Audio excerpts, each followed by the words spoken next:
কাকিমা। কি বল? মা পাঠালো। তোমাদের বাড়ি কি তরকারি রান্না হয়েছে, আমাকে একটু দাও না। না রে, আমাদের এখনো রান্না হয়নি, এই তো রান্না রেডি করছি। না, আমাদের বাড়িতেও খাসির মাংস রান্না হয়েছিল। আমাদের বাড়িতে সেরকম কেউ একটা খাসির মাংস খায় না, তাই ভাবলাম তোমার কাছ থেকে একটু তরকারি নিয়ে যাই। ও ঠিক আছে, আসছি। হ্যাঁ, এই মেয়ে, শোন শোন, বাটিটাতে।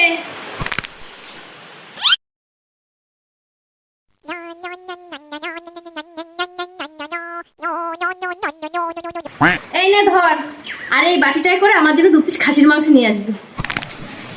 আরে এই বাটিটা ধরো, আমাদের বাড়িতে খাসির মাংস রান্না হয়নি, আমি তোমার সাথে আর কি মারছিলাম। ঠিক আছে, আমাদের বাড়ি না আলুর ঝোল রান্না হয়েছিল। আসছি। আসিস আবার তরকারি নিতে আমার সঙ্গে, আর কি এবার আসলে গু খাওয়াবো।